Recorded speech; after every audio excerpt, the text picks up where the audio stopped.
So let's begin with the quick revision. So in the last lecture हमने क्या क्या discuss किया था। एक तो हमने देखा था स्पेसिफिक ग्रेविटी के बारे में देखा था।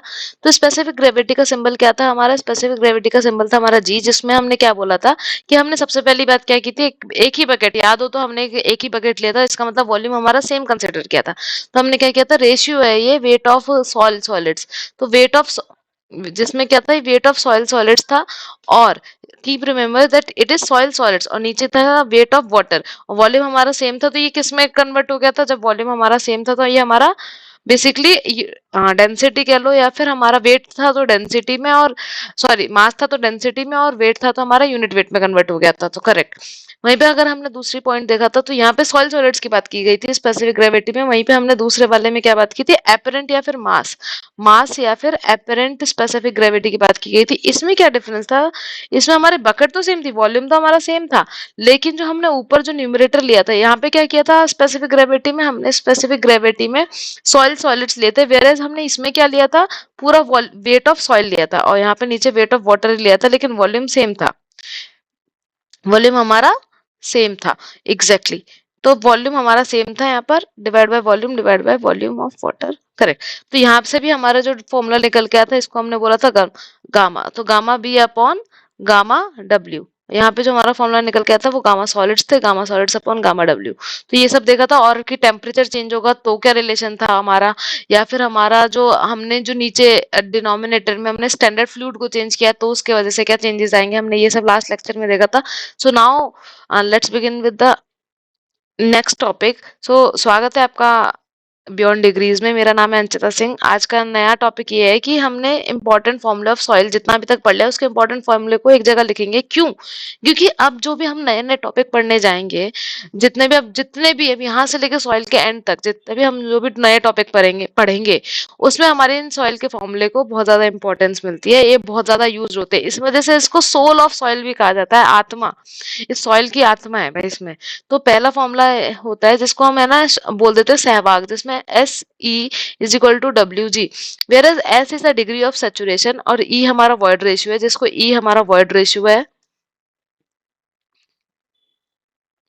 एस हमारा डिग्री ऑफ सेचुरेशन था, डब्ल्यू हमारा वेट वाटर कंटेंट था, जिसमें weight of water upon weight of solids, whereas G हमारा स्पेसिफिक ग्रेविटी जो हमने लास्ट लेक्चर में देखा। वैसे हमने ये सारे पॉइंट्स हमने लास्ट लेक्चर्स में देख चुके हैं।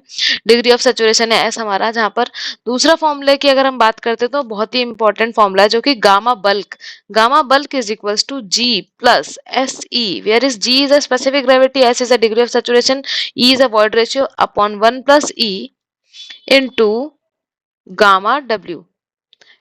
Okay, unit weight of water and G is a specific gravity. अब अगर इसी में ये जो गामा बल्कि वो हमारा नेचुरल कंडीशन है कि जो सॉइल मेरी अभी नेचर में जाके या मैं फील्ड पे जाऊंगी जिस कंडीशन में मुझे मिल रही है उसमें वॉइड्स भी होंगे, उसमें एयर भी होगा, वाटर भी होगा, प्रेजेंट होगा, सॉलिड्स भी होंगे। तो जो नेचुरल कंडीशन में मेरे को मिल रही है उसके लिए हम गामा बल्क का फॉर्मूला यूज करेंगे। वहीं पे अगर हम बात करते हैं कि मेरी जो पूरे वॉइड्स हैं वो वाटर से फिल हो गए, तो मतलब इसका मतलब क्या है? एस की वैल्यू 1 हो गई, सेचुरेशन फुली सेचुरेटेड।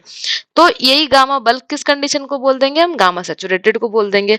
और वहां पे एस की वैल्यू 1 हो गई तो फॉर्मूला क्या बन जाएगा? 1 plus E upon 1 plus E, sorry G plus E upon 1 plus E into gamma W.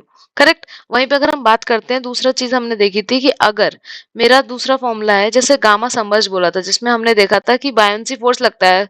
ये क्या, जिस इससे एक और पॉइंट याद आता है कि हर सैचुरेटेड सबमर्ज्ड होता है कि नहीं, ये हमने याद किया था। तो जो भी सैचुरेटेड है जरूरी नहीं वो सबमर्ज्ड हो, लेकिन जो भी सबमर्ज्ड है वो हाँ सैचुरेटेड कहा जाएगा। तो जो गामा सबमर्ज का हमने एक फॉर्मूला वहां पे देखा था कि गामा सैचुरेटेड माइनस जो भी बायन्सी की वजह से हमारा लग रहा था गामा डब्ल्यू। इसी को अब अगर हम देखेंगे तो गामा सैचुरेटेड का फॉर्मूला भी हमने देखा ही है। तो जब हम इसे सॉल्व करते हैं तो हमारा फॉर्मूला आता है G minus 1 upon 1 plus E into gamma W. ये भी बहुत इंपॉर्टेंट फॉर्मूला, बहुत ज्यादा यूज होगा जब इफेक्टिव प्रेशर निकालेंगे, इफेक्टिव स्ट्रेस निकालेंगे, तो गामा समझ का फॉर्मूला बहुत ज्यादा यूज होना है। वहीं पे जब हमारे वर्ड सारे एयर से फिल हो जाएंगे, जब सारे वर्ड्स हमारे एयर से फिल हो जाएंगे तो वो कौन सी कंडीशन हो गई हमारी? हाँ, वो कौन सी कंडीशन हो गई मेरी? Dry condition. तो जब हमारा सेचुरेशन जीरो हो गया, मतलब एयर मेरा, सॉरी वॉइड्स मेरे सारे एयर से फिल हैं, तो मेरा एस की वैल्यू जीरो हो गई, तो गामा वर्क मेरा कौन सा कंडीशन में आ गया? गामा ड्राई कंडीशन में आ गया, जिसमें फॉर्मूला क्या हो जाएगा? जी गामा डब्ल्यू अपॉन 1 + ई। वेयरएज इसके दो, गामा डब्ल्यू बहुत इंपॉर्टेंट पैरामीटर है, ये बहुत ज्यादा यूज होता है, तो इसको है ना अलग अलग तरीके से यूज करते हैं। जब हमारा जी या स्पेसिफिक ग्रेविटी गिवन है तो, या वॉइड रेशियो गिवन है, तब क्या फॉर्मूला लगाएंगे? ये वाला। अगर वहीं पे मुझे गामा बल्क गिवन है और वाटर कंटेंट गिवन है, तो मुझे ये वाला फॉर्मूला यूज करना है, gamma bulk upon 1 + water content. वहीं पे अगर मुझे परसेंटेज एयर वॉइड्स गिवन है, अगर मुझे परसेंटेज एयर वॉइड्स गिवन है, तो मैं कौन सा फॉर्मूला यूज करूंगी? 1 - Na, where is it is a percentage air voids, where is G gamma W upon 1 + gamma, वो sorry W G. Okay, so gamma D के बहुत ये तीनों इंपॉर्टेंट फॉर्मूला है। एक क्या कहता है? जब G gamma W upon 1 + E, where is another one is gamma W, gamma B is equal gamma B upon 1 + W, where is another one is 1 - Na G gamma W upon 1 + W G. तो ये सारे formula में एकदम tips पे याद होने चाहिए, वो तो आप फॉर्मूले के क्वेश्चन प्रैक्टिस करोगे, अब तो जितने भी क्वेश्चन है उनकी प्रैक्टिस करोगे, फॉर्मूले टिप्स पे याद हो जाएंगे। हमने एक और फॉर्मूला पहले भी प्रूव किया था कि E is equal to N upon 1 - N, where is N is a porosity and E is a void ratio.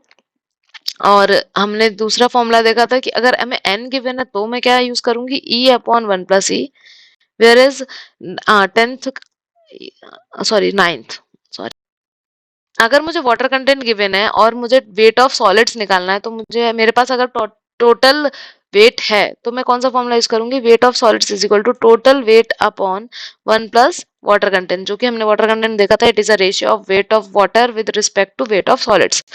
वहीं पे अगर मुझे वॉल्यूम के टर्म्स में बात करनी है, अगर मुझे वॉल्यूम के टर्म्स में बात करनी है, तो volume of solids will be is equals to volume, volume में हम किसको यूज करते हैं? वॉइड रेशियो को, 1/वॉइड रेशियो। तो हम बहुत क्विकली देख लेते हैं क्या फॉर्मूला देखे। एक तो सहवाग, और हाँ, दूसरा था हमने बल्क, गामा बल्क का देखा था। फिर जब सैचुरेटेड हो जाएगा तब गामा सेट हो जाएगा। फिर संबर्स कंडीशन, जब बायंसी लगेगी तो संबर्स कंडीशन में देखा था। फिर ड्राई कंडीशन में क्या होगा? मेरे सैचुरेशन जीरो हो जाएगा, सारे वर्ड्स एयर से फुल हो जाएंगे। तो हमारे तीन फॉर्मूले हैं, ये बहुत इंपॉर्टेंट है, बहुत इंपॉर्टेंट है, इन्हें याद रखना ही है। फिर वॉइड रेशियो को पोरोसिटी में कन्वर्ट करने के लिए, पोरोसिटी को वॉइड रेशियो में कन्वर्ट करने के लिए, वाटर कंटेंट गिवन है और मुझे वेट ऑफ सॉलिड्स निकालना है, तो हम ये वाला फॉर्मूला यूज करेंगे।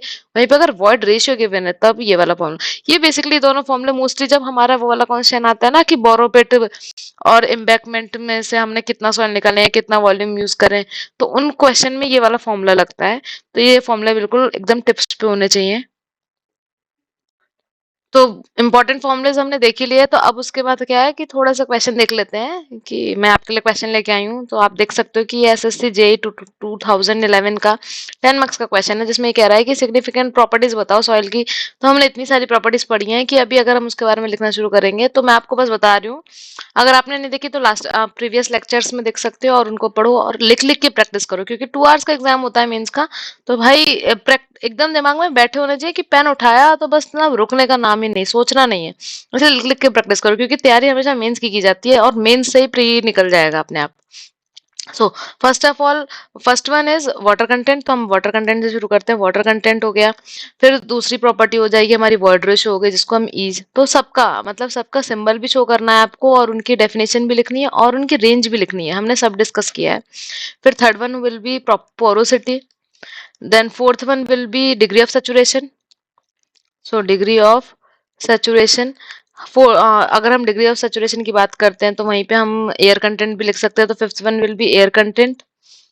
Now sixth one will be, let's take, अब गामा बल्क ले लेते हैं, गामा बल्क ले लेते हैं नेचुरल कंडीशन में जो था।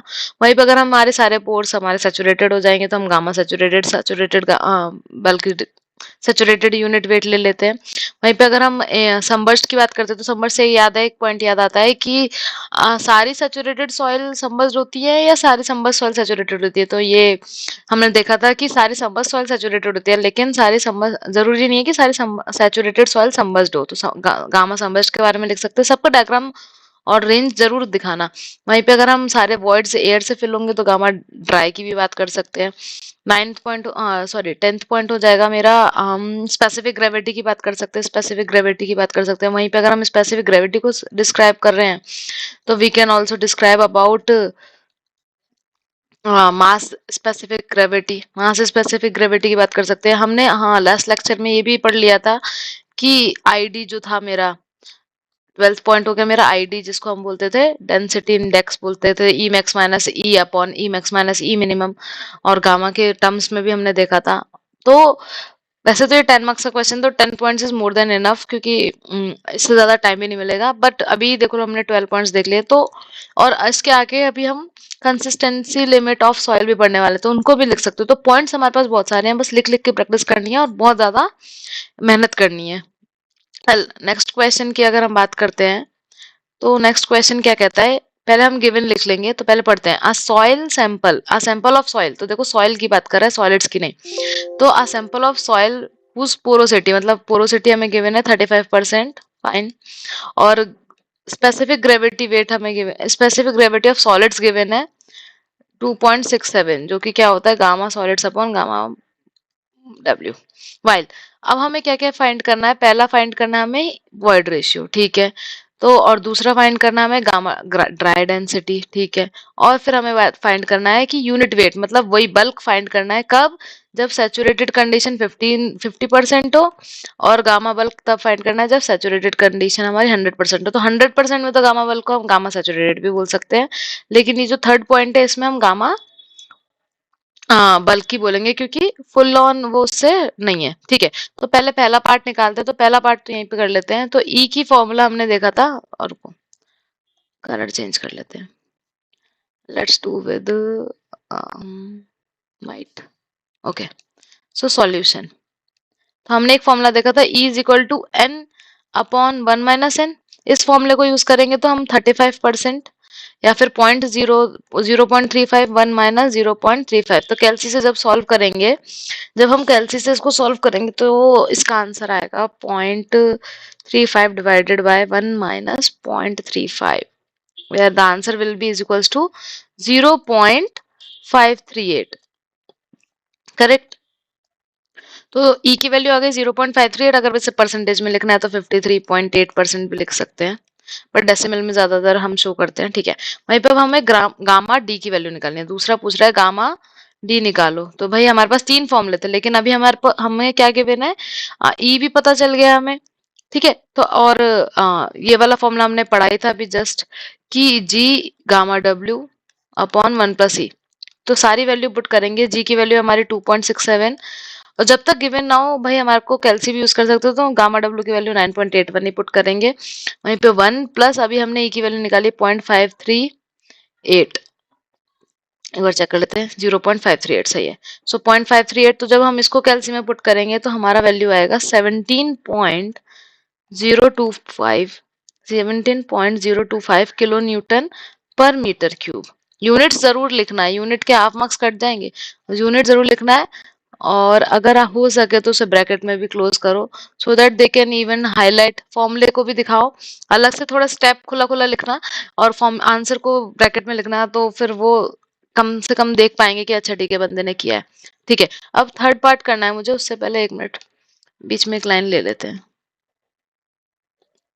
ठीक है, क्योंकि सैचुरेशन पार्ट बोल रहे हैं, तो हम सॉल्व करेंगे।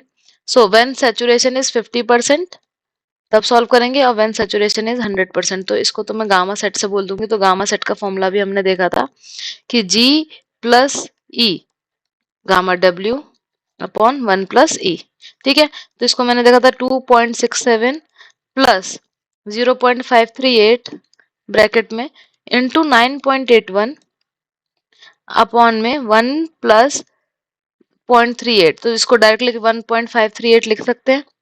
1 प्लस, क्योंकि मैंने ई को प्लस कर दिया, 1 में 0.538 को 1 में प्लस करेंगे तो 1 + 1.538 आएगा। तो जब इसको सॉल्व करेंगे तो वैल्यू आएगी 20.46 किलो न्यूटन पर मीटर क्यूब। ये मेरी गामा सेट की वैल्यू है जब हमारा एस 100% है। वहीं पे अगर हम 50% की बात करते हैं तो एस की वैल्यू क्या हो गई 0.5, करेक्ट। तो मैं पुट करती हूँ, गामा बल्क में पुट करेंगे G plus S E upon 1 plus E bracket में gamma W. Fine. So let's put the values. अगर मैंने वैल्यू पुट की तो क्या आएगा, G है मेरा 2.67 प्लस 0.5 इंटू 0.538, करेक्ट। और डिनोमिनेटर मेरा क्या बन जाएगा, 1 में मैंने प्लस कर दिया तो 1.538 और ब्रैकेट के बाहर हमारी वैल्यू है 9.81 मल्टीप्लाई में 9.81। जब इसको सॉल्व करेंगे, पहले इसे मल्टीप्लाई करेंगे, इसे मल्टीप्लाई करने के बाद इसको ऐड करेंगे प्लस 2.67 से, फिर डिवाइड करेंगे 1.538 से, और जब इसको पूरा मल्टीप्लाई और सॉल्व करेंगे तो हमारी वैल्यू आएगी 18.74 किलो न्यूटन पर मीटर क्यूब। तो हमने देखा कि इंपॉर्टेंट फॉर्मुलेस, जो भी हमें इंपॉर्टेंट फॉर्मुलेस देखे उनका कितना यूज है। तो अभी 2 क्वेश्चन तो हमने यही बेसिक पे सॉल्व कर दिए कि हमारा पे सिग्निफिकेंट प्रॉपर्टीज क्या होते हैं सॉइल की, ये इनके बारे में डेफिनेशन लिखना है, इनकी रेंज लिखनी है। वहीं पे एक और क्वेश्चन हमने देखा, तो ये बेसिक क्वेश्चन है जो कि फॉर्मुलेस, तो इसलिए उन फॉर्मुलेस को इंपॉर्टेंट क्या है, वो एकदम हमारे टिप्स पे होंगे तो हमारे क्वेश्चन इजीली सॉल्व हो जाएंगे। और क्वेश्चन हम नेक्स्ट लेक्चर में करेंगे। टिल देन लिख लिख के याद करो, फॉर्मूले को सॉल्व करते रहो। और thank you for watching and giving your time. Keep sharing. Thank you so much.